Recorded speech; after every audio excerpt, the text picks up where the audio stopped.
Hello guys, this is your friend Naruto Nexus 2.0 and we are back with a new fanfic. Which is What If Naruto Got Harem with Female Kyuubi and Mei Terumi, Part 1.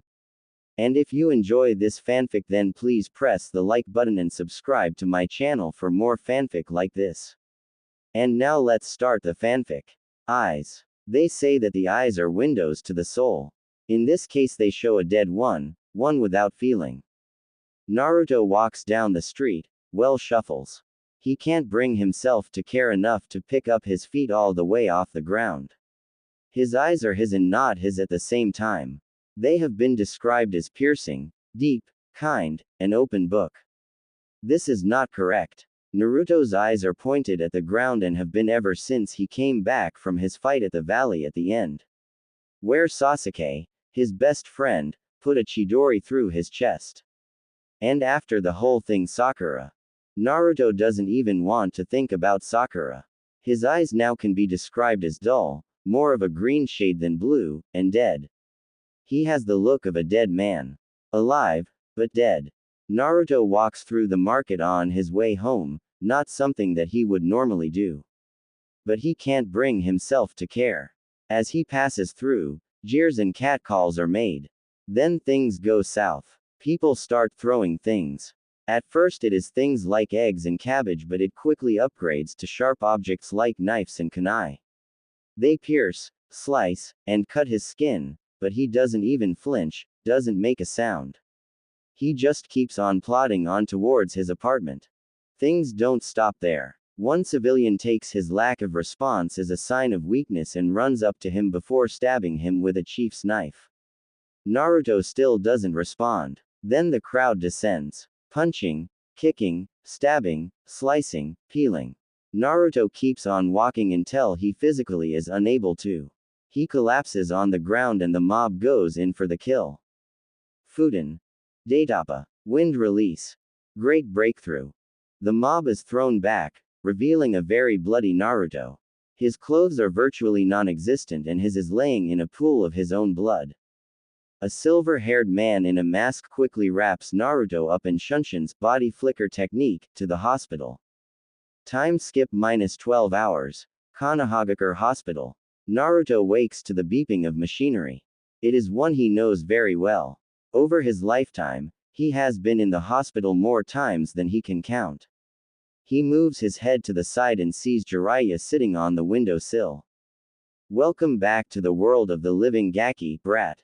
Naruto doesn't answer. This worries him. Normally Naruto is very energetic and would be opposed to being called a brat. But instead Naruto just turns his head and stares at the wall. Jiraiya sighs. He knows exactly why Naruto is acting like he is. Hey Naruto, how would you like to come with me on a 3-year training trip? Naruto lifts his head and then stares at Jiraiya. Only one thought is going through his head. I want to get away from here. From her. Naruto nods his head, eliciting a smile from Jiraiya. Good. Tsunade Harem has already approved it. When you are released go home and pack then go to Tsunade's office. Oh and don't take the market again. Take the rooftops. We don't want another incident like the one that put you in here in the first place. Naruto doesn't give any sign that he heard Jiraiya. But Jiraiya isn't going to baby him. With a wave Jiraiya hops out the window and goes to Tsunade's office. Hokage's office. When Jiraiya arrives, he lands on the window outside the office. He looks in and sees Tsunade talking, more like yelling, at a quivering Sakura. As of this moment, Haruno Sakura, your shinobi license is permanently revoked for conduct unbecoming a shinobi and conspiracy to harm your own teammate. You will no longer be a ninja, train to be a ninja, or attempt to be a ninja. You are a civilian and will remain so for as long as you are in this village. Now get out of my office. Sakura bursts into tears and runs out of the office, not bothering to shut the door. Shuzin walks into the office and closes the door behind her. Was that really necessary? Banishing her forever. Tsunade snorts. Jiraiya, get your in here. And use the door next time. She roars at him. It is never a good day for a Kage when she has to remove a shinobi license. Jiraiya clambers through the window. It's not my fault that the window has a huge ledge. It's like the founders wanted people to use it. Jiraiya ducks under a chair that is tosses at him and embeds itself in the wall. Anyways, yes, I do think that she doesn't deserve to be called a shinobi anymore. What she pulled is worse than anything I can think of. And to do it to Naruto, who has trust issues and a fragile mind to begin with, just made the decision easier. You realize that people aren't going to be happy about this. The council will try to have her reinstated, Jiraiya states. Tsunade chuckles evilly. The council already isn't happy with me, especially I put to death all those who assaulted Naruto. Let them try to bring her back. It won't make a difference. The council is my advisor, not my right hand. They aren't supposed to have any power, and I'm returning it to the original state. I have been looking for a way to disband the civilian side of the council ever since I took this job. This is a hidden village, not a damn democracy. Changes are coming to the council. Even Danzo isn't going to be much of a factor after I get through with him. Jiraiya nods. This is why his former sensei wanted her even before his death. Her knew that she would stand up to the council in ways that he never could. Are you sure that you aren't showing favoritism to Naruto? He is like a brother to you, Shizune questions. Oh, I'm quite sure. You see. The door opens and an Anbu steps through. With a low bow he speaks. Excuse the intrusion, Hokage-sama, but the council is requesting an emergency meeting. Tsunade smirks. Those old bastards move quickly when they want to. Very well. Tell Anbu Squads 6, 7, and 8 to report to the council room. Tell them they are not to be detected. The Anbu straightens. As you wish. The door closes. Well, it is time I put this village straight. When do you leave, Jiraiya? A few hours after Naruto gets out of the hospital. I checked and he is scheduled to be released anytime. I told him to meet me here. Tsunade nods and stretches. Well, I'm off. Don't let him die, Jiraiya. With that, Tsunade leaves with Shizune in tow. Council chambers. Tsunade bursts through the door, silencing the entire room. Before her sits the Shinobi Council, the Civilian Council, and the village elders, split even the 4th of December 12, and the 3 with her as the deciding vote. Why has this meeting been called? Tsunade demands, not even talking a seat. You have gone too far this time, Tsunade. A faceless woman shouts. We demand that you reinstate Haruno Sakura and put the demon to death. Shouts a porky man. Yes, you must put the Kyuubi incarnate to death for what he did to Uchiha-sama. A very fat man shouts before being severely winded from the outburst. We demand you give reparations for those families you killed. This one comes from a pink-haired woman who looks just like Sakura but older. Tsunade raises an eyebrow. Really? Anbu? Kill these men. The heads of the men who shouted second and third are now rolling on the ground. What the hell are you doing? Another faceless and nameless merchant shouts. Tsunade slams her hands on the table, breaking it and silencing the room. Those men broke the Sandame's law, and last time I checked, assaulting and nearly killing a shinobi is punishable by death. As of this moment, the civilian council is disbanded. The room is filled with shouts and threats. The shinobi clan heads just sit there and wait for Tsunade to lose her patience. Anbu. 24 shinobi appear out of the walls, various weapons drawn. The room instantly goes loud with shouts of outrage. Tsunade punches a wall, caving it in, forcing silence in the room. As you may have guessed, I am in command of this village, not you sniveling politicians who hide behind laws to further yourselves to the detriment of others. The council is only an advisory one. You do not hold power, you do not engage in activities behind the Hokage, you do not undermine my authority. I am resuming full command of this village and returning this council to original purpose. And there is nothing any of you can do about it. From now on, the advisory board will have no power to make decisions. They will be at my beck and call and will answer only to me. Anbu, escort these civilians to Ibiki and Anko. I hear she likes to hear screaming in the morning. Let's see how much information about stabbing me in the back he can get out of them.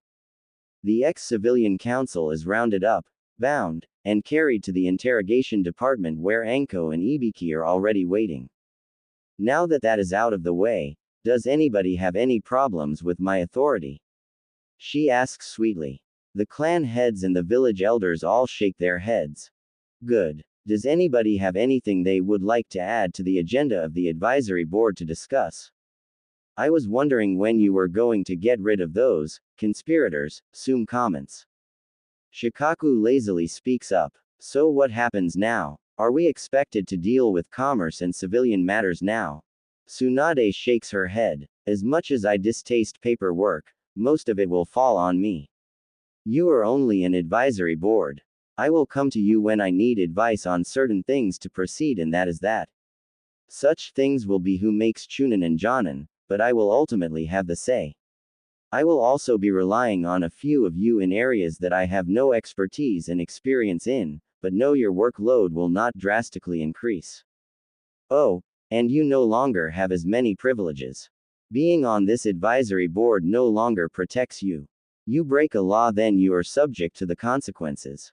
You will retain all clan rights and all that it implies. If there is nothing else, then this meeting is adjourned. Tsunade walks out of the room. Throughout the entire meeting, Danzo said nothing. But under his impassive mask, he is seething. Damn her. She has ruined most of my plans. I must get rid of her before she ruins the rest of them. But she did save me a lot work when I become Hokage. All I have to do then is just disband the advisory board, which won't be difficult at all seeing as how they have no power anymore. Danzo leaves the advisory board chambers, unaware of the shadow Hokage office. Tsunade sits in her chair feeling better than she has in a long time. Jiraiya is still there waiting for Naruto. An Anbu opens the door. Hokage-sama, Danzo is on the move. We have Tracker Squad 9 on him now. Jiraiya's eyebrow almost gets lost in his hairline. Excellent. Bring me the Jonin instructors, clan heads, and all Anbu squad captains. Without a word, the Anbu disappears. So you are going for it all now? Jiraiya questions. Tsunade nods. Danzo has been plotting for too long. After today I will only have to worry about threats from outside of the village for a while. Hopefully when you and Naruto get back, this place will be completely different in how they treat him. That's a lot to ask in 3 years. They have spent the last 13 hating his very existence. It isn't going to happen overnight. No. But when he gets back, I'm going to reveal his heritage. People should change their minds after that. Oh, and don't leave with Naruto yet. I'm going to be promoting him and telling him who he comes from. This gets Jiraiya worried. Are you sure that's a good idea? He is in a very fragile state as it is. He may not ever trust someone enough to get close to him now. Imagine when you tell him and his mind snaps. He won't be the same. Tsunade shakes her head. He already isn't the same. He will never be the same, as much as I hate to say it. Sakura broke him and I don't know if there is anything in this world that can fix him. So I might as well tell him now before he come to resent us both for not telling him. Jiraiya fixes her with an intense stare. You had better be right. Because if you aren't, Kushina will kill us again in the next life when we get there, making both of them involuntarily shudder. Just then the doors open and Anbu and Jonin enter the room. Good. Now you may already know that I have disbanded the civilian council and made the shinobi council just an advisory board. This gets murmurs from the crowd. Apparently not everyone knew. Anyways, I have one obstacle left before all threats are eliminated. Danzo. Another round of murmurs. Over 10 years ago, the Sandaime Hokage ordered Danzo to disband his private army known as Root. That has not happened. He probably is plotting a way to kill me before I ruin more of his plans. So, I have Squad 9 tracking him right now to his lair. Once we have confirmed the location of the Root base, all Anbu squads and squads made up of Jonin will assault the base. Kakashi Hitake will lead Kurenai, Choza Akamichi, and Hayama Shirakumo. Asuma Sarutobi will lead Hamaki Mimura, Yakumo Kurama, and Might Guy. Shikaku Nara will lead Shibi Aburame, Inoichi Yamanaka, and Tekuno Kanden. Shikaku, you will be in charge of the operation. Troublesome, reaches her ears from the back. Kill all who oppose and if possible, capture Danzo alive. If not, then it is of no consequence. Be on alert from now until we have confirmation. Once we do, you will move 2 hours after that. Be aware that Danzo may try to escape. All shinobi not specified to be in a squad will be posted in the forest to prevent that.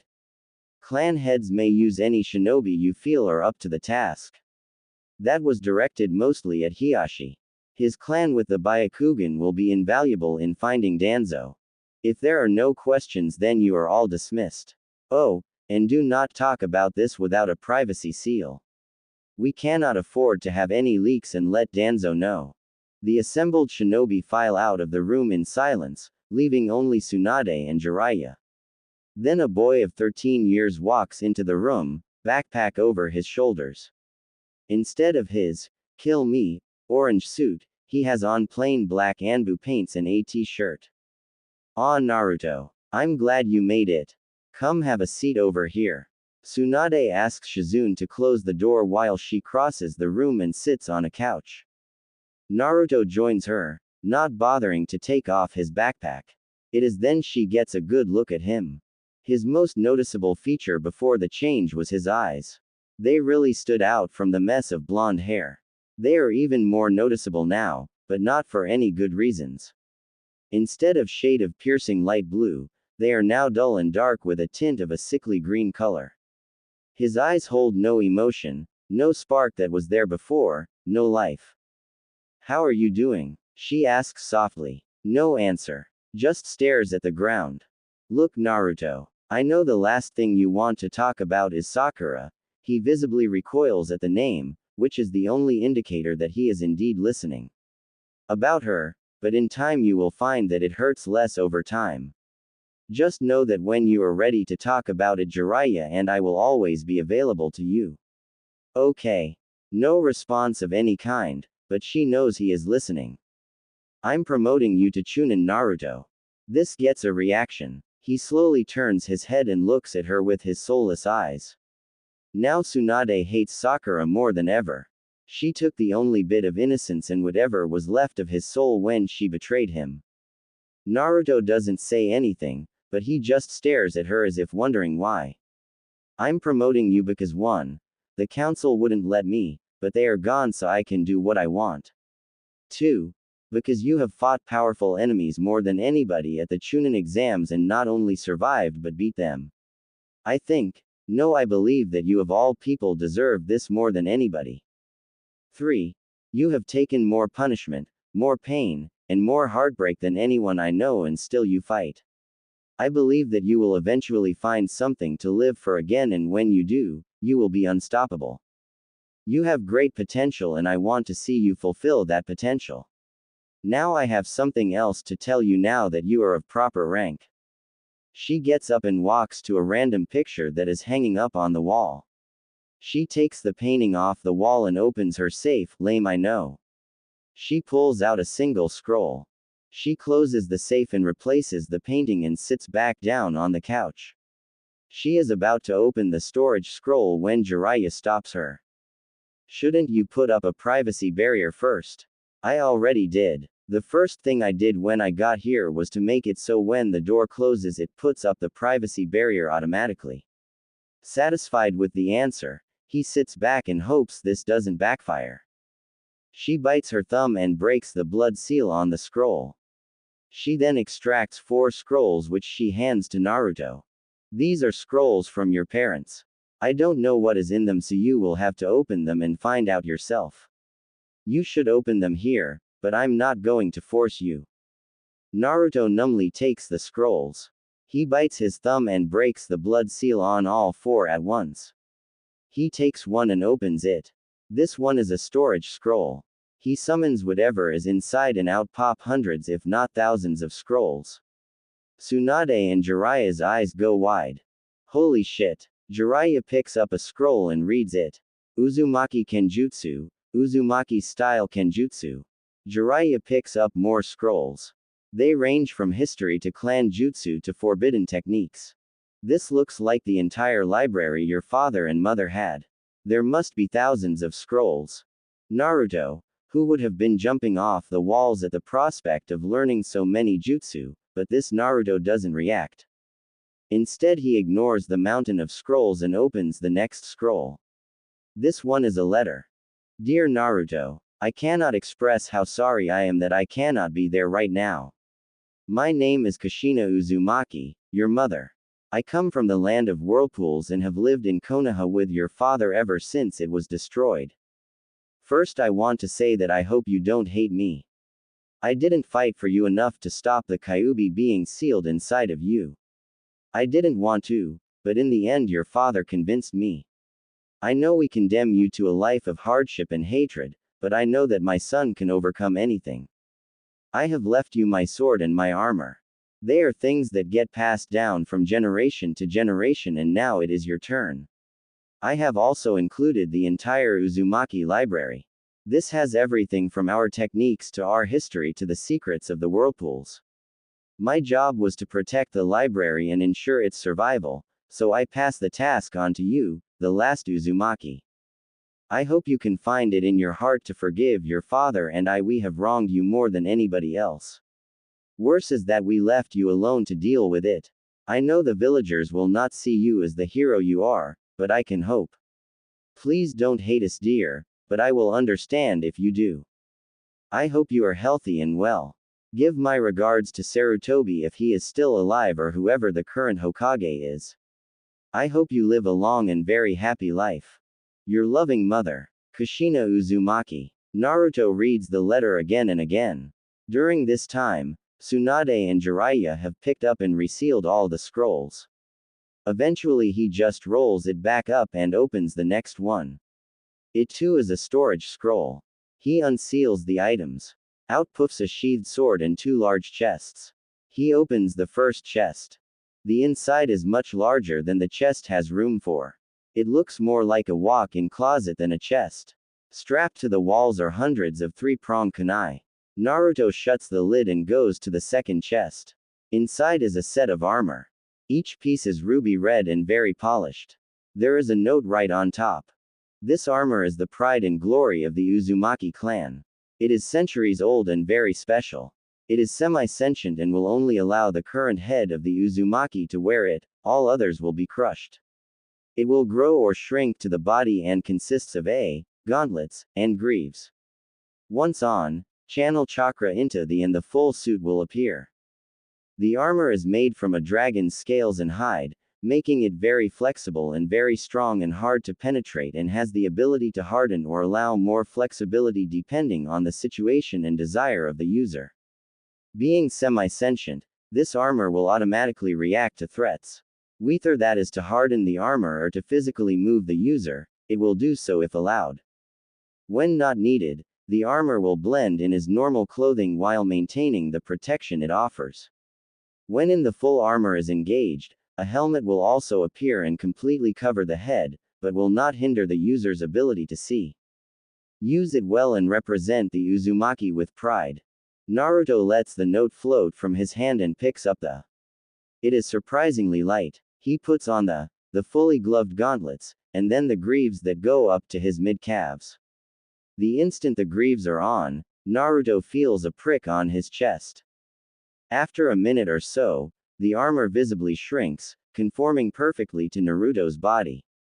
The shrinks and elongates so that it covers his stomach and sides. The gauntlets shrink and the fingers grow to accommodate his long and thin fingers.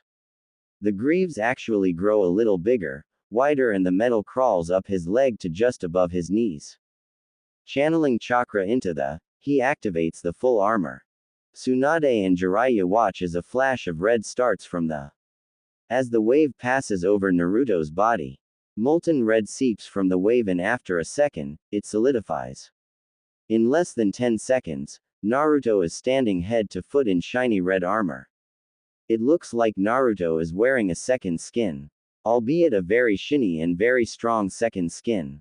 Naruto is completely amazed, or as much as his current apathetic self will allow. He twists, turns, jumps, performs hand signs. He feels a very small amount of resistance when moving, but not as much as he was expecting. While he can feel the extra weight of the helmet, he can see clear as day, as if he wasn't wearing a helmet. Well, this is cool, he speaks for the first time in a week. But it isn't his normal cheery voice, but a monotone, almost uncaring voice. But it is a step in the right direction. He notices a slight muffle in his voice, like the sound and air are being filtered. Welcome, Master Naruto. Naruto jumps at the unexpected voice. Who are you? Naruto asks aloud. I am an imprint suit's first user, Kusaki Uzumaki. The original Kusaki made this suit after defeating a terrifying dragon that attacked Whirlpool many millennia ago. This armor was made from the defeated dragon's scales and skin. The Dragon Clan, ashamed that one of their own would do such a thing, offered themselves as the explicit summons of the wearer of this armor. I can offer help in battle, advice on any number of topics, or just a history lesson. As the guardian of this suit, I have sampled your blood to ensure that you are indeed an Uzumaki and then read your memories to find out if you are the head Uzumaki. If you had failed, then I would have killed you for putting on this armor. Naruto absorbs this information, but doesn't react to it visibly or verbally.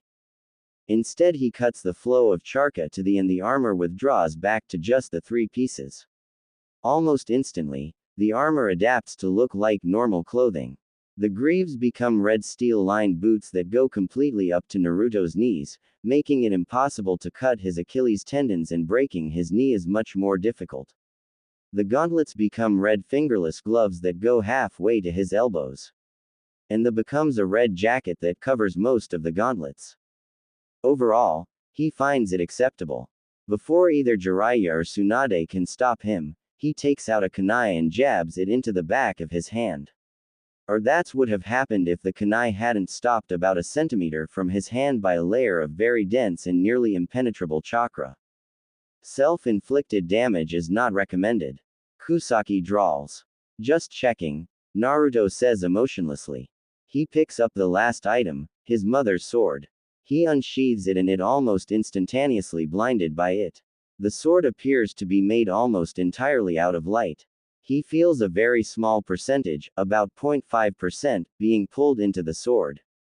Brings new meaning to the word lightsaber, Naruto thinks dryly. While he can't look directly at it, he finds that the intensity of the light is directly tied in with how much chakra is flowing into the blade. Apparently the sword had drawn on the chakra the instant it was drawn and drew too much, or didn't realize just how much more potent Naruto's chakra was. Naruto completely withdrew his chakra from the blade and he could finally look at it. He finds his earlier assumption that it was made out of light completely wrong. The katana-style blade is just over 50 inches long with a 10-inch hilt. The blade is long and very light and looks incredibly sharp. He runs his finger along the edge with no pressure added and is rewarded with a cut. But unknown to him, the sword has a second stage. Naruto notices the blood seeping into the blade. Suddenly an explosion of light erupts from the blade, making everyone cover their eyes and looking away. When the light dies down to tolerable levels, he finds that this blade is indeed made completely out of light. But that isn't the most shocking part of all. Standing next to Naruto is a redhead. She is about Naruto's height with waist-length auburn hair. She is thin, but obviously very powerful. Kushina. Tsunade stutters out. Yes, that is my name. Kushina Uzumaki. Before you ask, I am not really here. I am her chakra that has been stored in the sword from my previous uses. I do have her memories from the last time she used me, which was during the Kyuubi attack. Minato was just about to do the sealing when she sheathed me and I don't know anything after that. How many years has it been? 13, Jiraiya says. Then this must be her son. Well, my son, as I am her or at least a part of her. Well, I'm here to instruct you in the ways of Kenjutsu and in the personal Uzumaki styles, the dragon's talon and the dragon's scales. As you may have guessed, one is offensive and the other is defensive. So you are her, My son. You look a lot like you father. In fact, you are almost an exact replica of him. I believe we wanted to call you Naruto, is that what they settled on? Naruto only nods, his soulless eyes on the ground, not able to look her anywhere near her eyes. This gets Kushina to raise an eyebrow. So, how do I ask this? Screw it. What's wrong with him? She points a finger at Naruto while looking to Tsunade and Jiraiya. Usually when someone sees their long-lost mother, they cry and hug. The exact opposite happens to be what Naruto is doing now. Tsunade and Jiraiya sweat drop. Just like her to not move around the niceties and just say it with as much tact as a bulldozer. He has gone through a rather big betrayal recently, and this is the result. He doesn't want to talk about it, but I'm sure he will open up eventually about it. Kushina puts her hands on his face, wincing herself at his violent recoil. She slowly and gently forces him to look at her. When she does, she instantly wants to murder his betrayer. I knew that the villagers probably wouldn't accept him, but make someone withdraw into themselves as a defense mechanism means that it was a huge betrayal. While she may not real, or the original Kushina, she still has the same emotions and personality that includes a very strong protective nature. She decides to drop it as he probably won't talk about it now. She lets him go and takes a step back to give him space. Well, anyways, I will be teaching you Dragon's Talon and Scales. After that, you will create your own style. It can be offensive, defensive, a combination of both, or something completely original. I assume that you, Jiraiya, will be training him at the same time. Jiraiya nods his head. Yeah, I'm taking him out for a 3-year training trip. Mostly it is to get away from this village and its bad memories for him. Then I don't have to tell you that you had better not corrupt my son with your perverted ideas. Because Kami can't and won't help you in the afterlife. To make her threat have a little more impact, she cracks her knuckles. Jiraiya is starting to visibly sweat under the collective glares of Kushina and Tsunade. Of course I won't. How could that thought have even crossed your mind? Kushina's glare only intensifies. I know you were and would have tried to. Or do you not remember when I caught you peeping on me several times as well as Tsunade? I will not have my son grow up to be a perv.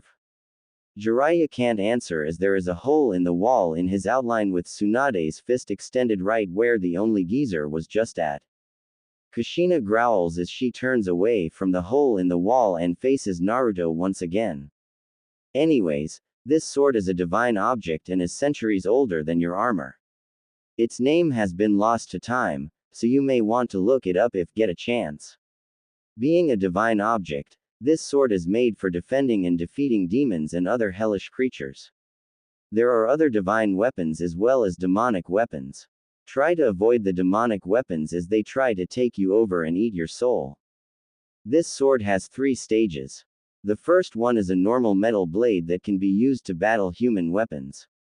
In the second stage, the blade becomes pure light and can be morphed into a number of different styles of blades from a katana to a zanbeitu, whatever the user desires. While in the second stage, it can cut through most normal metals, but demon steel and a few others found here will repel it. The third stage is something you are going to have to unlock it yourself. I cannot tell you. Now, once Jiraiya gets back in here, we can discuss who gets Naruto at what time. Said pervert clambers through the sized hole in the wall. Naruto tunes out the conversation.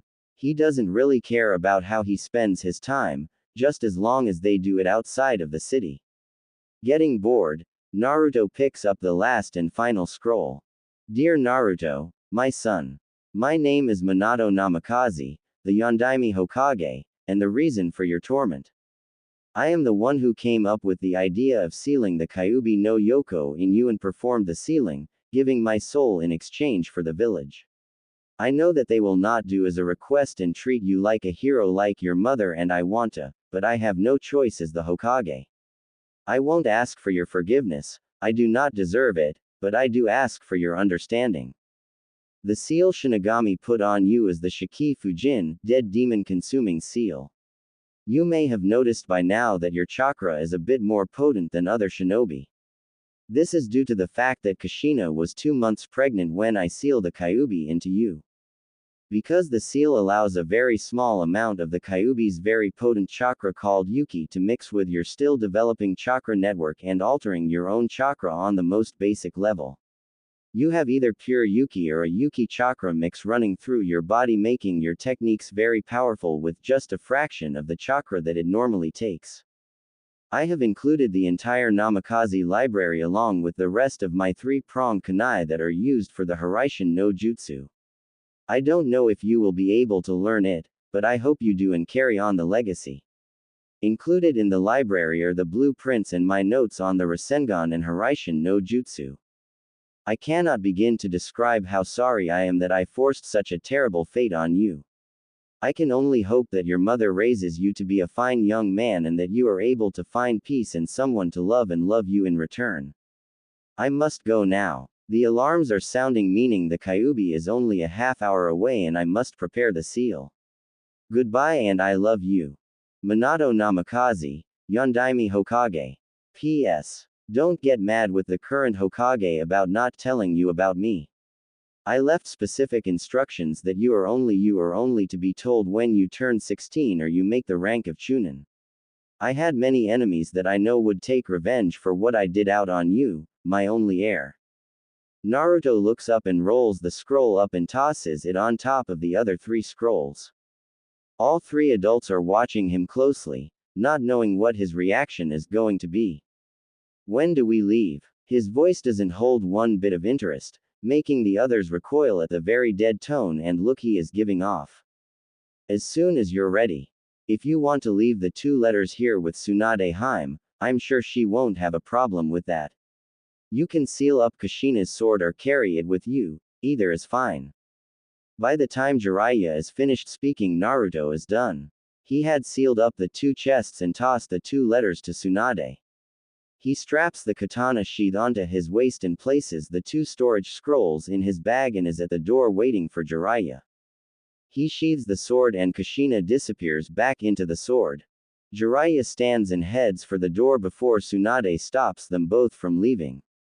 Wait. She rushes over to Naruto and gives him a huge hug, but careful not to crush him. Jiraiya gets a small nosebleed when he realizes Naruto's face is in the valley between her mountains of flesh. When she breaks the hug, she leans over to look him in the eye, unintentionally giving Naruto a good look at her while Jiraiya is moving around behind Naruto trying to get a good look. Not that Naruto is looking or even noticing. For what it's worth, I'm sorry for what Sakura, Naruto flinches at the name, what she did to you. You should know that I revoked her shinobi license and she can no longer be a ninja in this village unless you want her to be. Sasuke will have his license revoked as well and he will never be able to leave the village.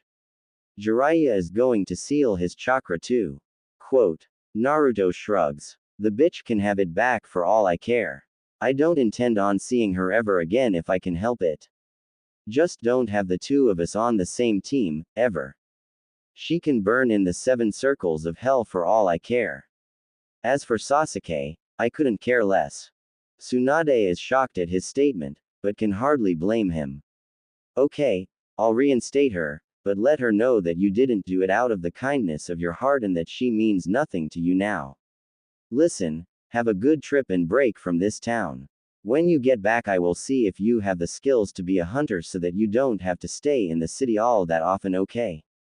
Naruto nods. That's perfect. Naruto just turns from her.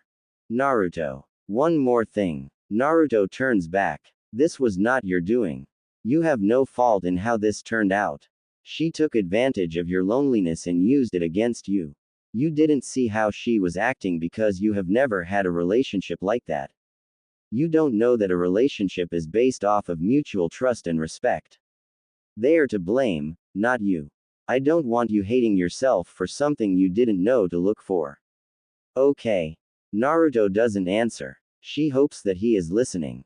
After a few seconds Naruto shakes his head and walks out the door, not bothering to shut it.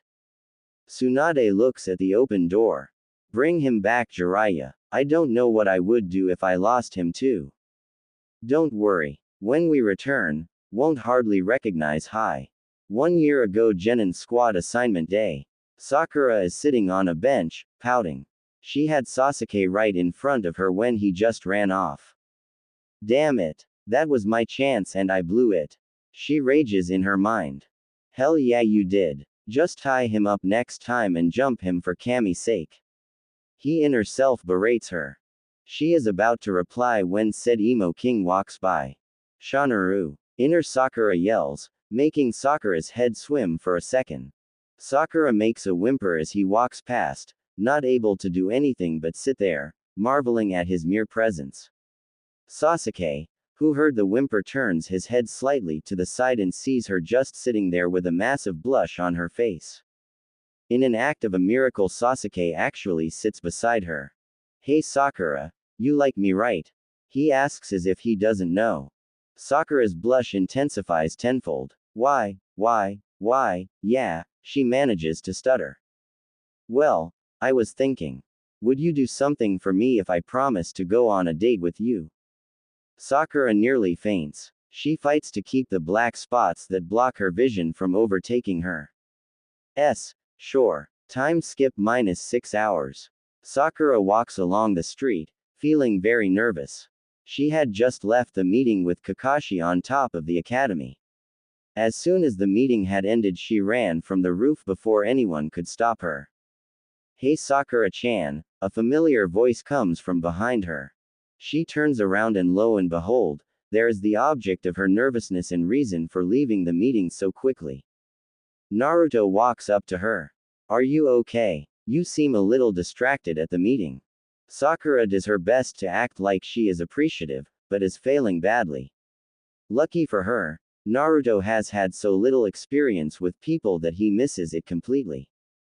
I'm fine, thanks. The last part is so quiet that Naruto doesn't even hear it. Well, since you're feeling okay, I was wondering if you would like to go and get some ramen with me. Bile rises up in her throat at the thought of eating that vile calorie-loaded excuse for a food, especially with Naruto. The reflex to shoot him down immediately swells in her veins, making her mouth opens before her brain kicks in and she remembers her conversation with Sasuke. Flashback. You want me to do what? She asks. As I said, I want you to go out with Naruto for a while until I say it's enough. I'm not saying that you have to kiss him or anything, but just spend time with him. Sakura is silent as she thinks. Well, I do want a date with Sasuke, but Naruto is gross. I bet he doesn't even take showers, judging from the smell. Little does she know that he can't take showers because he gets the water turned off every time he goes to his apartment. He only washes in the nearby river and he can't use soap or shampoo or he will kill the fish and other water creatures. But I really want to go on a date and then rub it in Ino Pig's face. I guess I can do that. Sasuke smirks. Good. Now while you are with Naruto, you can't shout how much better I am than he is or try to talk to me every chance you get. But you definitely can't talk about our deal with anyone or Naruto might find out. This is just between you and me. Just be a normal girlfriend to him minus the kissing part if you want. Sakura nods her head. She can do that. End flashback. Hello. Konoha to Sakura. Sakura shakes her head free of the memory. Sure. I'll go to lunch with you, but can we eat something else besides ramen? Naruto is stunned. Not once has she accepted a request to go on, for all intents and purposes, a date. Naruto quickly shakes that off. Sure. But there aren't many places that I'm allowed to go into. So what would you like to eat? Well, if you wouldn't prank people so much, then people wouldn't mind so much. She is blissfully unaware that his pranks have nothing to do why he is banned from so many places. How about sushi? Sushi is her favorite food and eats it as often as she can. Sure. I don't know any places around here. Naruto rubs his head in embarrassment. Sakura sighs and very hesitantly grabs Naruto's wrist before dragging him down the street. Time skip -4 months. Over the next few months since that first date, Sakura goes on many dates with Naruto. Not once have they gone out to Ichiraku's ramen, but to places that she likes and always makes Naruto pay and always orders the most expensive items. Naruto, however, doesn't seem to mind. In fact, people who knew him would say that this is the happiest they have ever seen him. Finally, he has someone to listen to him and pay attention to him. Currently, Sakura and Naruto are at her favorite sushi restaurant again for the 5th time. Naruto is always polite and very courteous, asking if there was anything he could get her or if she needs anything. Right now, Naruto is telling her one of his pranking stories. Sakura-chan, he asks. Was her response. She has been staring off into space, nibbling in a rolled piece of fish on a fork. You zoned out again. Oh, sorry, was the quiet response. Truly though, she wasn't the least bit sorry. All he talks about is some new jutsu that he saw or one of his pranks. Why can't he just shut up for once? How much longer am I going to have to put up with this before Sasuke's and my date? Naruto, however, has no idea what is going on inside her head. He takes a deep breath before calming his frayed nerves. Truth be told, he has been extra jittery today because of something he wants to ask her.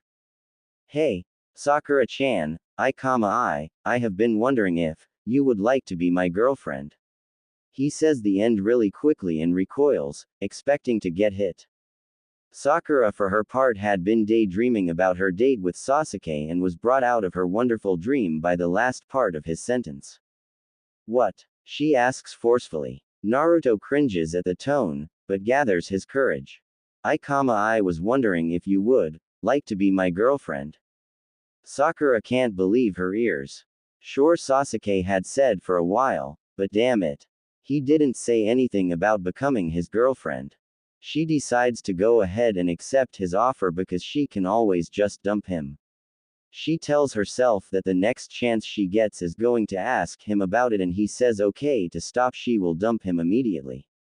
Sure, Naruto-kun. She has to fight down the wave of nausea when she says kun along with Naruto's name. She only succeeds because she keeps telling herself that it is all to get Sasuke, that this is just a means to an end. Hooray! Naruto leaps up and scoops Sakura in an enormous hug. Again she fights down a wave of bile at his stench. She imagines that these arms are Sasuke's and immediately relaxes into them, even putting her arms around Naruto. Naruto lets go of her and smiles his biggest smile. On the inside, Naruto is struggling to contain his excitement. He is happier than he has ever been. Someone has accepted him for who he is. He takes her hand and tosses the cash on the table and leads her out of the restaurant, noticing the very big flinch when he touched her hand but writes it off as her not being used to contact. Time skip 4 months. Sakura sits in the lap of her 4-month boyfriend. Not that she wants to. It had taken her 3 months to just get this far. Since becoming his girlfriend, she too has been shunned by the populace of Konoha, believing her to be a demon bitch, or a demon whore. More than once, Naruto has gotten into brawls over someone calling Sakura a whore and she has been banned from half the restaurants in the city as well as her family. When asked about dating the demon, she told her parents that she was dating him but only at Sasuke's request. Being the Uchiha lovers they are, they immediately praised Sakura for getting one step closer to having his children. She has also learned more about Naruto himself. Besides writing off being called a demon because of his pranks, she went to his apartment and saw that it was absolutely disgusting. Pieces of wood on the walls and ceiling were rotten and collapsed, the floor had numerous holes in it, making you watch where you had to step, the refrigerator was broken, and the water was the dirtiest she has ever seen. It was almost black in color. She immediately left the apartment, not able to stand the smell of rotting wood and the gas given off by the termites in the walls and wood. Naruto chased after her, but stopped after he got to his stairs as she had already rounded the corner, racing to her home to take a shower. Naruto recalls the conversation that he had with Choji and Shikamaru a few weeks back. Flashback. Naruto is walking down the street, hands in his pockets whistling some off-tune song. He hears someone call his name from behind. He turns and finds Shikamaru and Choji walking up to him. Hey guys. What's up? Naruto asks. Are you busy? We have something troublesome that we need to talk to you about, Shikamaru says in his lazy voice. Sure. I have nothing to do. I have to meet Sakura in 2 hours for a date, but other than that I'm free as a bird. Shikamaru mutters a troublesome before motioning Naruto and Choji to follow. After a few minutes' walk, they enter training ground 4. It is mostly a thin forest with small animals. Teams come here to train their tracking abilities. So what's up, Naruto? Have you noticed anything odd about Sakura? Shikamaru asks. He lays on the ground and watches the clouds go past through the holes in the canopy above them. What do you mean? Naruto asks guardedly. Munch, what he means is, have you noticed any strange behavior from her? Choji asks between breaks in eating his chips. No. Why? What's this about? Shikamaru sighs. As troublesome as it is, we want to let you know that we think Sakura isn't genuine in her wanting to go out with you. What the hell are you talking about? Naruto shouts, making the birds above them take flight from the sudden noise. Look Munch, don't take this the Munch wrong way. She is a great person Munch, but she doesn't act like she wants to be with you. Did you notice her sudden attitude change 8 months ago when she first said yes to goes out with you on a date? She doesn't bother Sasuke anymore. She doesn't go mouthing off about how great he is, she doesn't defend him when someone else besides you insult him, and she doesn't fight over him with Ino. What prompted her to have a complete change of heart in a few minutes? I think that it is because she doesn't really want to be with you. Look Munch, she doesn't act like a normal girlfriend. She flinches whenever you grab her hand. When you Munch hug her, she tenses up a lot and then relaxes. She Munch berates you all the time. She hits you twice Munch as much as in the academy. Have you ever gone to a Munch place that you wanted to eat? Well no, but I don't have a problem with that. Has she even kissed you? Does she tell you that she likes you or given you a present or given you any type of moral or emotional support? I see her forced smiles, the strain in her voice when she uses the kun at the end of your name. She stands as far away from you as possible without drawing attention to herself. She uses every excuse she can think of to get away from you. She doesn't enjoy spending time with you from the pained look on her face every time you hug her. Well, we haven't kissed. She said she wants to save that for a special occasion. I don't care about the rest of that. All I care about is that she pays attention to me. She listens to me, spends time with me. That's more than I can say with 99% of the people in this village. Naruto, we just want to keep you from being hurt. Sakura isn't the kind of person who doesn't change who she is in a matter of hours without something drastic happening that we would have heard about. Naruto lowers his eyes so that his bangs cover his face. When he looks up, his eyes are shining in anger. I don't care about the way she acts or what you think about she would or wouldn't do. She is my girlfriend and I trust her more than anyone. She is the first person to accept me like I am enough to go out with me. Do you know what it feels like to not have a friend until you were 9? Do you know what it feels like to not know who your parents are? To wonder if they ever loved you? If they thought I wasn't worthy of them? Do you know what it's like to go home to an empty, rundown apartment night after night? When I can't own anything of value because the moment I do have something, it gets stolen or my apartment gets burned down again. When I'm with Sakura, I don't have a care in the world. She completes me. I can't imagine what I would do without her. Now Shikamaru and Choji get really worried. Sakura has Naruto wrapped around her finger and they can only hope that she chooses the right path because if not, there's no telling what Naruto would do. End flashback. Naruto is waiting for Sakura outside her house so they can go to a team meeting together.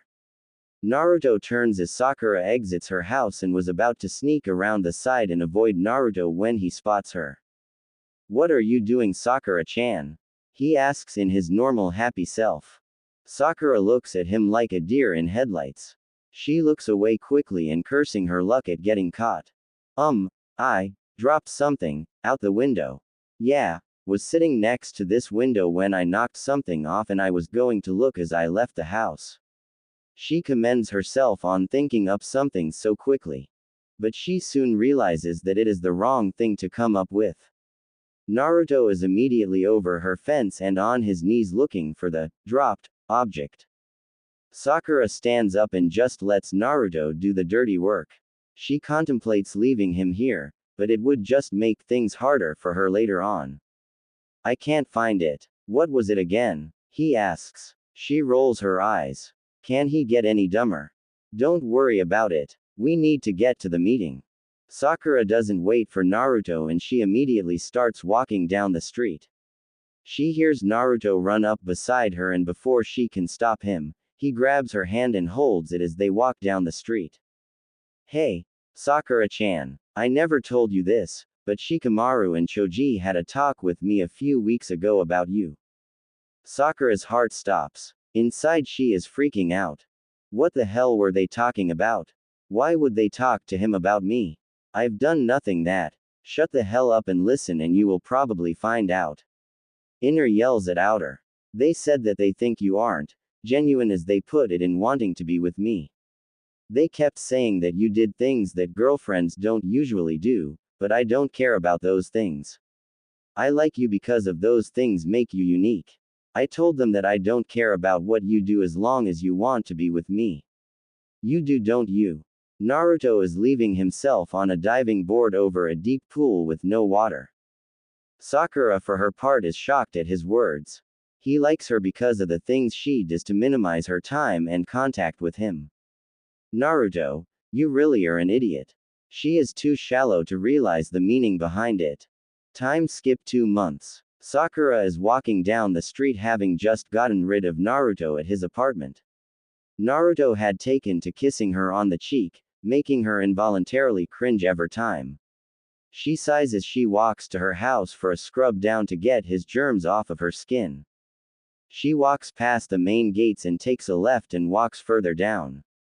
Usually she doesn't take this route but for some reason she feels compelled to tonight.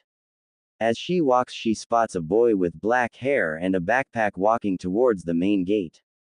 Wait, why is Sasuke here? The Uchiha compound is on the other side of Konoha. And why does he have a backpack? Sasuke-kun, she calls out. Said Uchiha stops in his tracks and a smirk comes over his face. Hello Sakura. She approaches him and jumps up happily. What's the backpack for Sasuke-kun? I'm leaving. Simple as that. Sakura's proverbial bubble fluctuates, being poked at by Sasuke on the outside. What about our deal? Sasuke tilts his head back and laughs, a very creepy and evil laugh. Did you honestly think that I would actually go on a date with a weakling like you? You aren't worth me spending any extra time with you, much less eating a meal I won't like in a place that I definitely won't like. Now Sakura's bubble bursts. She falls to the ground, crushed. Why would you make the deal then? She manages through a torrent of tears. Sasuke chuckles again. Because I wanted Naruto to get close to you. With that he knocks her on the back of the neck and just leaves her lying on the dirty ground as he jumps over a low section of wall and out into the forest. Time skip -5 hours. Naruto stands with Shino, Choji, Shikamaru, Neji, and Kiba at the gates. They had just arrived to go after Sasuke. They turn to leave when a sobbing and dirty Sakura stops them. Go on ahead guys. I need to talk with her for a few minutes. Quote. Shikamaru gets a bad feeling in his stomach, but nods anyways and the four jump away towards Otogakure. What's the matter Sakura-chan? Naruto hugs her to calm her down, but she pushes him away. Bring him back. Bring back my Sasuke-kun. Naruto blinks for a second. Her Sasuke.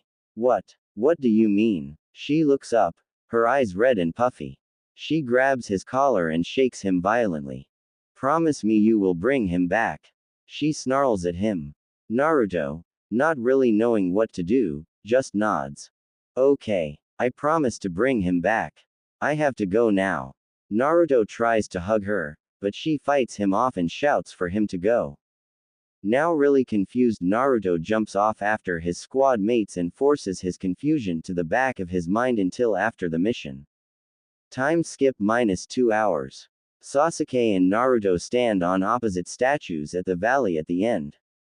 So you came. How's Sakura? Sasuke asks without turning around. That's none of your damn business.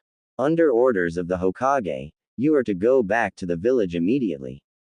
Sasuke laughs. And you think you can make me? I'll bring you back even if I have to break every bone out your body. Sasuke turns around and finally faces Naruto. Then show me. Sasuke jumps across the gap and charges Naruto, Sharingan blazing.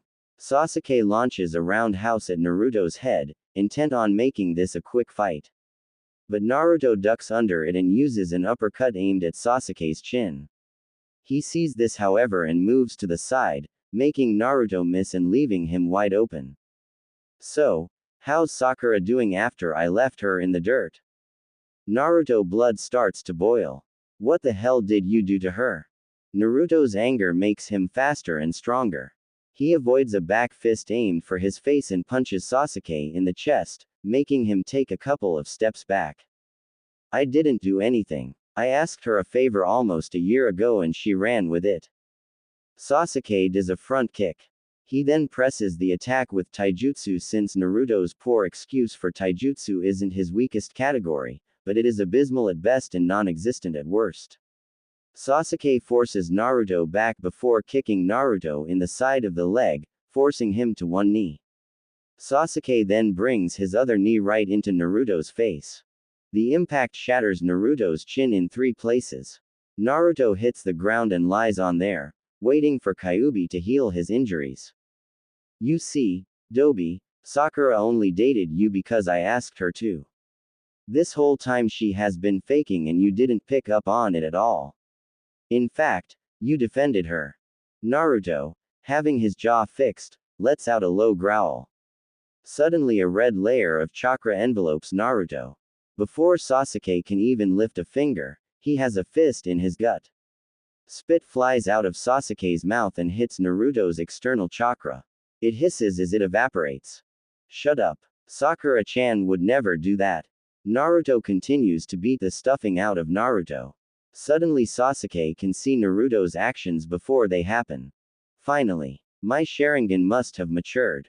This Dobi stands no chance now. Sasuke intercepted Naruto's punch and backhands Naruto, forcing him away. Naruto rushes Sasuke once he recovers, but with his new Sharingan, Naruto doesn't stand a chance and is getting beat pretty badly. Why can't I beat him? I can't fail Sakura-chan. I won't. I need more power. Out of the chakra cloud, a tail pops out. Naruto's fingers or claws and his eyes are slitted. A pair of ears on top of the chakra shield gives him the distinct look of an animal. I will bring you back. Naruto disappears and Sasuke finds a foot in his stomach. As he flies back, he falls off the edge and splashes into the reservoir. Naruto follows him down, but uses chakra to stand on the water, making it steam and partly cloud him vision. Naruto looks around and a bubbling a few feet away from him alerts him to something. Suddenly a burst of flames comes from the water aimed right at him. Naruto doesn't make any attempt to dodge and is engulfed in the flames. Sasuke climbs on top of the water panting. Stupid Dobi. Can't even dodge a fireball. He is about to leave when the fire dies down, leaving an untouched Naruto. What? How? Instead of answering, lets out a primal roar. It is so loud that it makes Sasuke a little lightheaded from his inner ear being disrupted. Deciding he needs more, he activates the first level of the curse mark. Let's go Dobi, was all he says before blurring away. Unfortunately for Sasuke, with Naruto's Kyuubi enhanced eyes and speed, he can easily keep up. With a massive swing of his hand sideways, he lets loose several horizontal waves of chakra slashes, right at Sasuke. Shit, was all he could think before allowing himself to sink underneath the surface of the water. Naruto looks around and hears a sound behind him. Chidori. 1,000 birds. Naruto moves to the left and finds the tips of Sasuke's right hand through his right shoulder. If he hadn't moved, it would have been his heart. With a howl of pain that nearly makes Sasuke deaf, Naruto grabs Sasuke's fingers and doesn't allow him to move. Sasuke yells in pain as the violent chakra burns his fingers. It only gets worse when Naruto wraps his tail around Sasuke's chest, burning completely through his clothes and burning his skin. After about a minute, Naruto flings Sasuke to dry ground while the hole in his shoulder heals. Sasuke struggles to get up after receiving the worst burning of his life. Blackened skin now scars his chest. As Naruto reaches the shore, he glares at Sasuke. More. I need more. If the damn Dobi can beat me, I won't stand a chance. More. More. More. Sasuke's body erupts in purple chakra, completely encasing his body. A diamond of darker skin now resides over his nose while his skin is just a few shades lighter. He also has a pair of very creepy hand-looking wings. Ha ha ha ha ha ha ha. The power. With this power, I can easily defeat Itachi. Now, Dobi, you're in my way. Sasuke blurs away again, but this time Naruto just barely keeps up. A right hook to Naruto's face sends him back out on the water. Sasuke doesn't let up. He connects with a right kick to Naruto's ribs that would have broken them had he not had the chakra shield. Naruto slides across the water and rights himself before giving a massive roar and charging Sasuke, who just stands there, Sharingan spinning wildly. Naruto slashes at Sasuke, who sidesteps them and kicks Naruto in the chest, sending him away. But Naruto isn't going down alone. When Sasuke kicked him, he wrapped his tail around the left leg that is still on the water, and when he is kicked back, Sasuke follows him. Naruto lands on all four limbs and elongates his tail, making it several dozen times longer than normal. He keeps Sasuke suspended in the air, all the while burning his leg. He attempts to right himself with his wings, but the hold on his leg intensifies as well as the burns. Naruto then lets out a massive roar and slams Sasuke into the ravine walls. Again, and again, and again. On his 12th time smashing Sasuke, he drags him along the wall, leg first followed very quickly by his chest and face. With one last whip of his tail, he flicks Sasuke into the wall on the other side on the lake. Sasuke slides down the wall and slumps against the wall, barely conscious. Even with LV2 activated and makes his skin harder, it is no match for repeated smashes and drags. Naruto pounces up to where Sasuke is. Seeing his grievous injuries and that he is barely conscious, Naruto's chakra cloak drops, leaving him severely tired, burned, and depleted. He limps up to Sasuke, who has lost his LV2 and is back to his normal self. Naruto is a few inches from picking Sasuke up to carry him back when Sasuke's arm glows. It gets brighter and brighter and Naruto wonders what the hell is going on. Suddenly Sasuke's eyes snap open. Chidori. Naruto is too tired and slow to dodge it completely.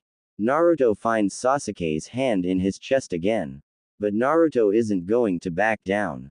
He takes his left hand, the only hand he can use since Sasuke's Chidori is messing with the nerves in his right side, and chokes Sasuke. His hand closes around the vein and artery on both sides of his neck and Sasuke instantly starts to feel lightheaded. After 10 seconds of Naruto squeezing, Sasuke loses consciousness. His arm slumps out of Naruto's chest and allows the wound to begin healing. Combined with the previous injury from the Chidori, Naruto has a huge hole in the right side of his chest. Technically, he shouldn't even be alive, much less standing. Naruto sighs and grips Sasuke with his left and as hard as he can and jumps out of the Valley of the End and begins his long trek back to Konoha. After 10 minutes of walking, Kakashi jumps in front of him. Seeing Sasuke in his condition, he freaks out. What the hell did you do? How could you do this to your own teammate? He shouts. Naruto rolls his eyes. He is tired of Kakashi's favoritism towards the Uchiha, but is too tired to do anything about it. Take him to the hospital. I'll catch up. Kakashi immediately takes Sasuke and shunshuns towards Konoha. Well, one problem solved. Now I just have to get back.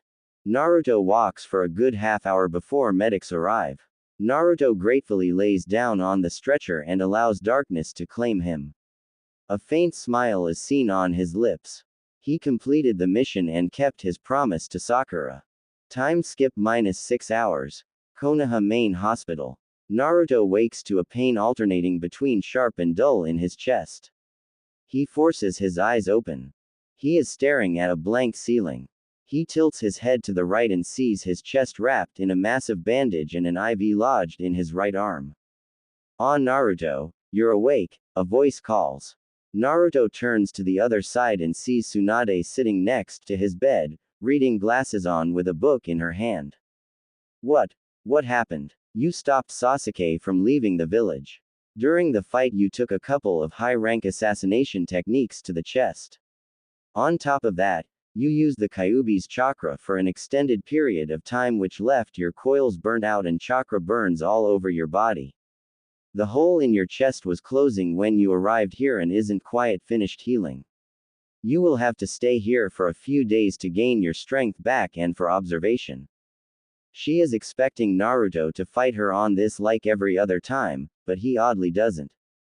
Where is Sakura-chan? Tsunade frowns. She hasn't left Sasuke's room once since you got back. She hasn't asked on your condition.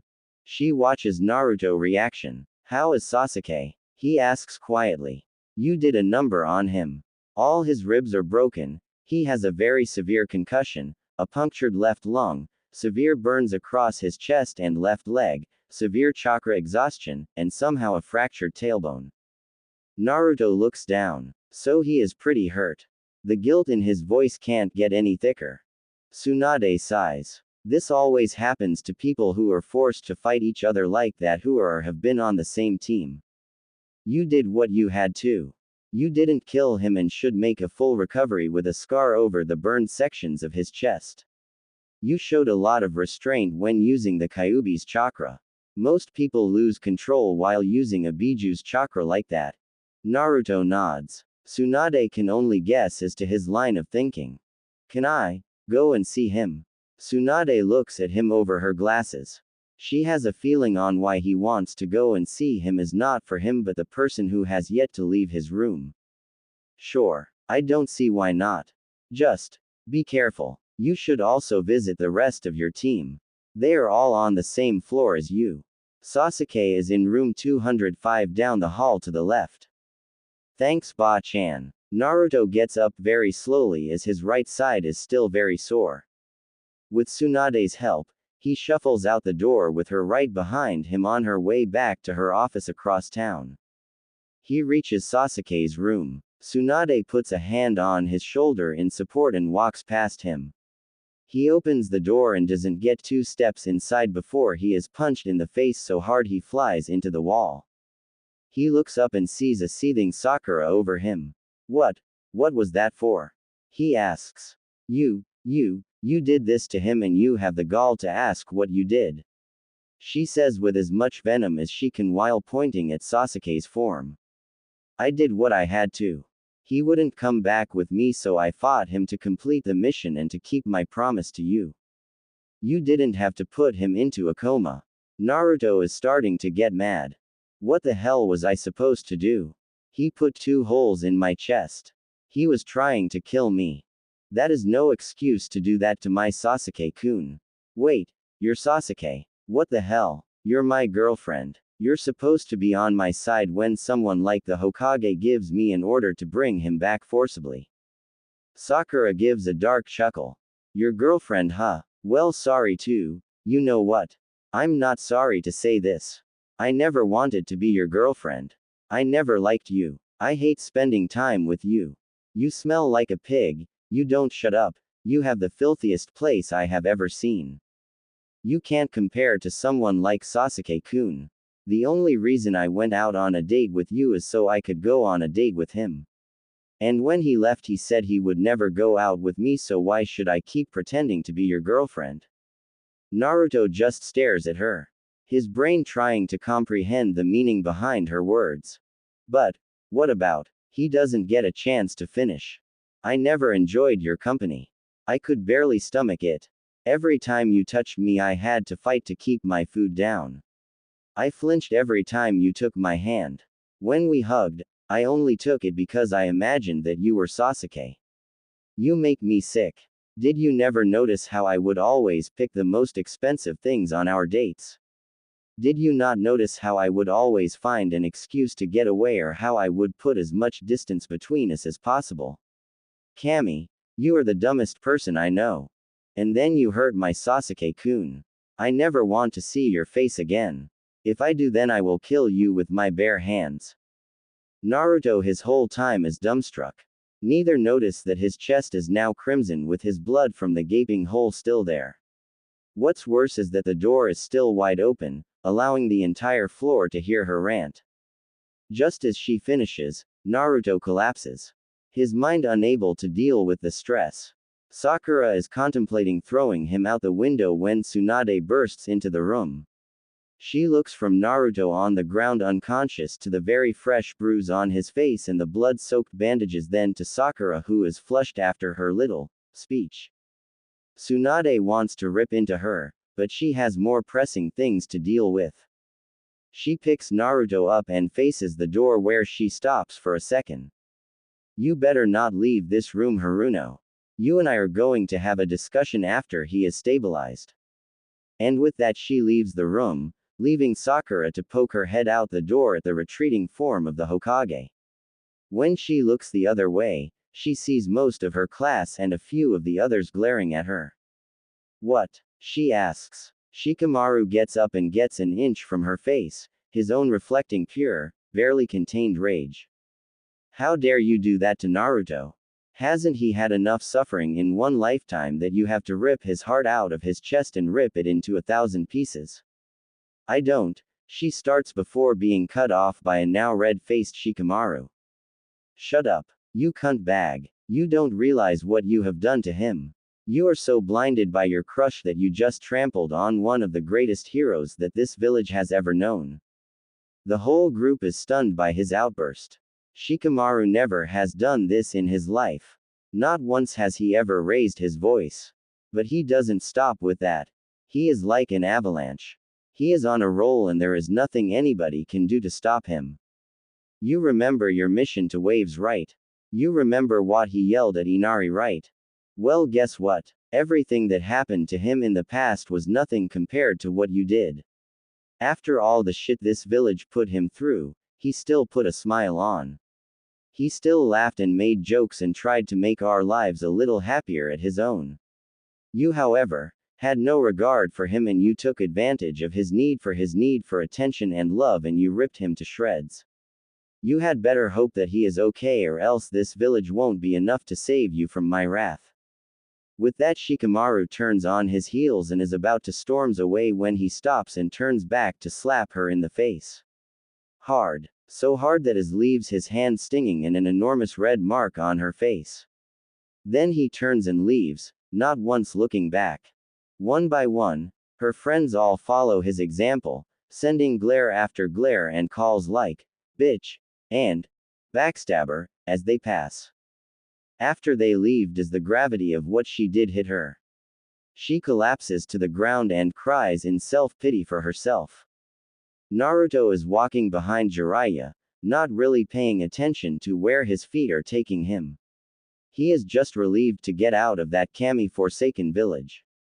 But he isn't paying attention at all, just numbly walking along, not really thinking, and yes, men have the ability to just do something without thinking, contrary to most women's beliefs that the male brain is always working.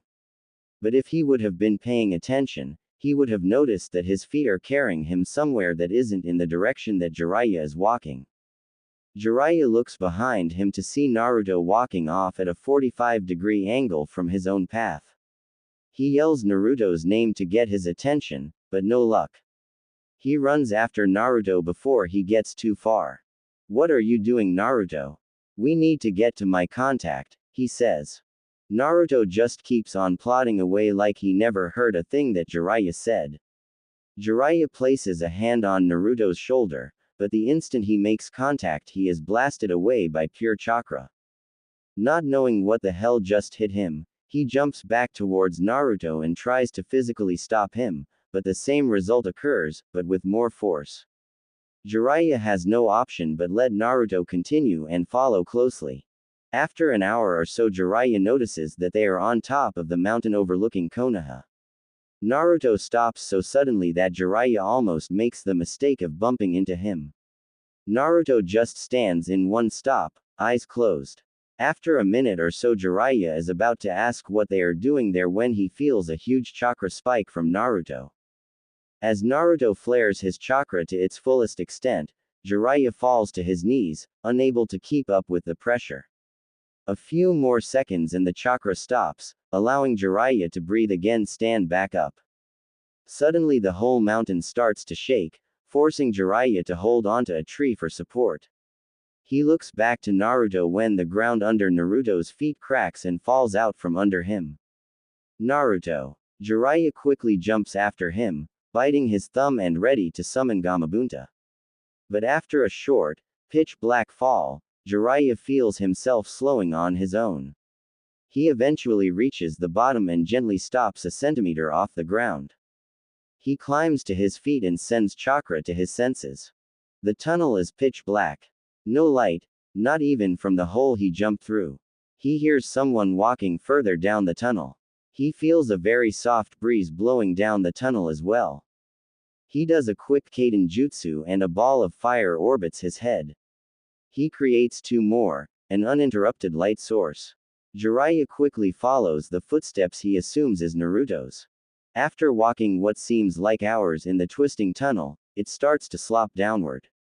Jiraiya speeds up, hoping to catch Naruto before something happens to him.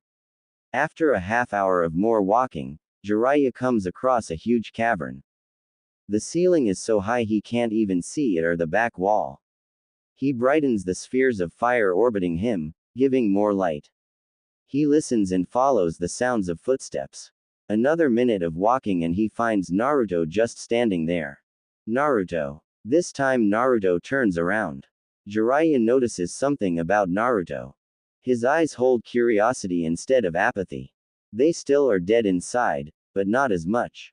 Hey Arrow Sennin, I was wondering when you would get down here, Naruto calls in a monotone voice. Inside, Jiraiya is jumping for joy.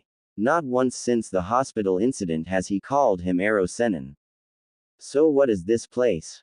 Asks Naruto. Jiraiya looks confused. Me? Why should I know? I was following you here, then you flared your chakra causing the ground underneath you to cave and then walked down the tunnel.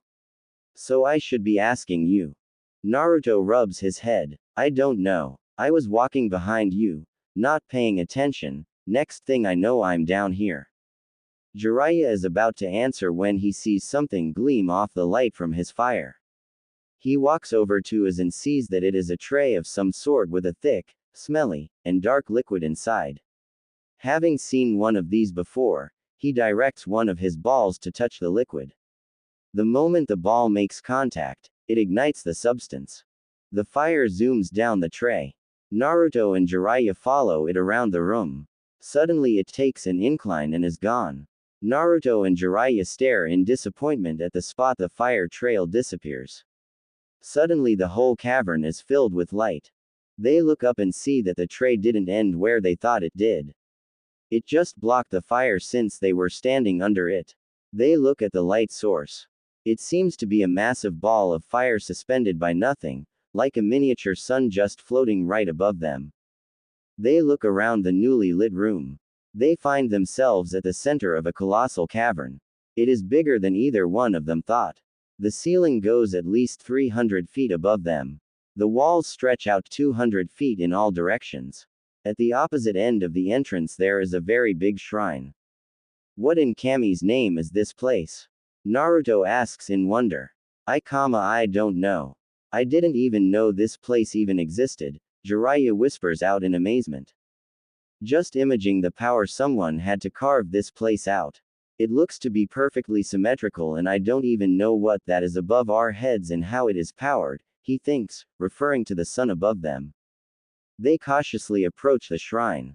It is a very old building and very ornate. Naruto decides, think the style of the Forbidden City in China. It is very simple, but very regal and practically shouts power and respect. They reach the altar, and a tablet bigger than Jiraiya with something written on it. Said Sanin moves forward, completely intrigued and engrossed. Damn, I can't read this. It looks to be a dead language, but the stone looks hundreds of years old. Jiraiya feels a faint power from the stone and, ye of Uzumaki by name and blood, surrender your hands and be judged. But heed the warning. Should you be judged unworthy, you will experience something far worse than death. Jiraiya looks to the side and sees that it is Naruto who read it. Gaki, did you just read that? Naruto nods his head slowly. I don't know how I'm able to read it, just that I am. I think the stone wants me to put my hand on it. Jiraiya's eyes go wide. What? No, out of the question. This stone has a power signature to it. There is no telling what it will do to you. Naruto ignores him and stretches out his hand and touches a finger to it. Instantly his entire palm is pulled flush against the stone. Then something happens. Naruto screams in agony. He tries to pull his hand away, but it doesn't even budge. Jiraiya joins in and pulls with him, but no success. They continue to try to pull free when Naruto goes rigid. Jiraiya starts to panic and lets Naruto go and forms a Rasengan and prepares to demolish the stone. Right before Jiraiya slams the Rasengan into the slab when Naruto is released and slumps to the ground in a state of semi-consciousness. He immediately cancels the jutsu and rushes over to Naruto. Jiraiya looks at Naruto's hand. The skin was gone. He watches in amazement as he watches the skin grows back. He looks to the stone, but finds no trace of any blood or skin. Just as Naruto fully regains his senses, voices reach them. They turn to see Tsunade and two full squads of Anbu running towards them. Jiraiya, what the hell happened and what is this place and why are you here? I thought you left. She demands. I don't know Harem. What are you doing here? He asks slightly stunned at her arrival. The entire village felt that chakra surge and I came here ready to do battle. Was that you? And what happened? She asks concerned. Jiraiya looks to Naruto for a second. Well, first that chakra came from the Gaki. He gets a vibe from the Anbu. A badger Anbu steps forward, Tanto drawn. The demon is breaking free. We must kill him now before. The badger masked Anbu falls dead, skewered by another Anbu through the back of his neck. I apologize Hokage-sama, he was extremely rude and out of line. It will not happen again, the bird-masked Anbu says, clearly a captain, if not in charge after Tsunade of the Anbu. His statement is meant for the other Anbu more than Tsunade and it is not lost on the other Anbu who shift uncomfortably. As I was saying, we were leaving the area when Naruto just started walking in a different direction. He says he doesn't know what happened. He just stopped right above the hole and flared his chakra. Then the ground caved in and I went in after him and it led us here. I had no idea something like this existed inside the mountain. Anyways, we come across this shrine here and there is something written on it. I couldn't read it, but Naruto did. After that he placed a hand on it and started screaming. I tried to get his hand off, but I couldn't get it off so I was about to use a Rasengan on it when it let him go. He just recovered when you showed up. Tsunade turned to look at Naruto. You might want to tell the Anbu to go, he says nonchalantly. Tsunade raised an eyebrow. Oh really? And what makes you say that? Because I have information regarding this place that nobody but the Hokage should know. Obviously you would just tell Jiraiya about it later anyways so he should stay, but the Anbu shouldn't hear this. Tsunade gives Naruto a calculating look, checking for anything abnormal. After a minute, she can't find any and dismisses the Anbu. Naruto then unsheathes his divine sword and summons Kushina once they are out of sight. Oh, I wasn't expecting to be let out this soon again. Are we going to? She trails off as she takes in her surroundings. No, we're not training right now. Tell me, mother, what do you know of the Uzumaki history? He asks. Kushina looks confused for a second. Not all that much. While I was tasked with the library's survival, I have read very little of it. I do know that the Uzumaki were unnaturally good at Fuinjutsu, and we have a very long lifespan with several clan members reaching 140 before dying of old age. Not much after that. Why? Naruto nods. Because this tomb is something that belongs to the Uzumaki. The three are stunned. What do you mean? How could it belong to the Uzumaki? They came from Uzugakure, not Konoha, Tsunade says. Naruto holds up a hand to stop further questions. He turns around and faces the stone. Jiraiya then notices that the writing is different and a lot more of it on the stone. Naruto begins to read. Ye of Uzumaki heritage have been found worthy. Heed this message well and find the other tombs.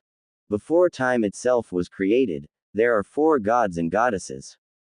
Asumi, the goddess of creation. Kami, the goddess of life. Shinigami, the god of death. And Kratos, the god of destruction. Asumi was lent the power of the other gods, and thus the universe was born. In that universe is the diamond in the rough, the crowning achievement of Asumi, her greatest creation. Earth. Within this one seemingly insignificant planet lays the most complex and sophisticated ecosystem ever to be created. This truly unique planet houses trillions upon trillions of unique life forms, all living in a perfect cycle of birth, maturity, decline, and death. But her single greatest creation was born. Humans. Kami, are commonly known as fate, rules over the living, deciding what is to happen and how it happens. Shinigami, also referred to as the Reaper, takes the souls of the dead and places them in hell or heaven. The requirements for either are not known. And lastly, Kratos craves all that is chaotic and destructive. Whether it is simple mindless destruction or the killing or life forms, he desires it. Eventually Kratos' desire to destroy grew, and over eons, his lust for destruction grew to unquenchable amounts. So he set to destroy the very gods and goddesses that built the galaxy. To occupy his time, he detached a piece of himself and flung it down to earth. This fully sentient thing was named the Kyuubi, destruction and chaos incarnate. He sent Kyuubi down to earth with simple instructions. Kill, destroy, create mayhem, panic, and despair. For decades, the Kyuubi rained down destruction on the helpless planet while Kratos moved on to bigger plans.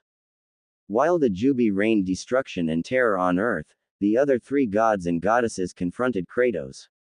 A massive battle ensued, causing great destruction, nearly destroying the universe itself. Kratos had planned on this, but he was defeated and sealed away for all of time. To ensure that balance was maintained, Shinigami was tasked with destruction as well as death. As for the Kyuubi, Asumi had a solution: the Sage of the 6 Paths. Created by Asumi and chosen by Kami to save the world, this man was dangerously powerful, vehemently peaceful, and near omnipotent. The sage did battle with the Kyuubi, but found it impossible to kill. But the sage defeated it by sealing it inside himself. However, the sealing of the Kyuubi had an unexpected result. The Kyuubi's Metsuki no Kami, eyes of God, that come directly from Kratos integrated with the sage's own DNA and became the first dojutsu. When the sage 2 sons, he knew that his full dojutsu was too powerful, too corrupting. So he broke it up. The Sharingan and the Rinnegan. The wielders of the Sharingan later become known as the Uchiha, and the wielders of the Rinnegan are the Uzumaki. The Sharingan will have a limited ability to predict enemy movements and detect, decipher, and copy chakra manipulation. The Rinnegan will have limited control over the 5 main elements only, along with gravity manipulation, and very limited control over the recently deceased. There are tombs of the Sage of the 6 Paths scattered around the continent as a failsafe for future generations. These tombs contain power locked away by the Sage of the 6 Paths to ensure world safety. One must pass 6 tests to gain all these powers. Each tomb bestows a different power as well as fully activating the full Metsuki no Kami. The tomb of the monk activates the domination over fire. The tomb of the warrior activates the dominion over wind and the first stage of the Rinnegan, allowing the user access to all basic elements. The tomb of the healer activates the supremacy over earth and life. The tomb of the priest activates the omnipotence over lightning and injects the DNA for the Sharingan and activates it to its 3-tomo stage. The tomb of the protector activates the sovereignty over water and gravity. And the tomb of the goddess finishes with command over demon chakra and fully activates the Metsuki no Kami. The tombs will restore, if all 6 challenges are passed, the full dojutsu of the Sage of the 6 Paths. Each tomb will allow full control over an elemental chakra.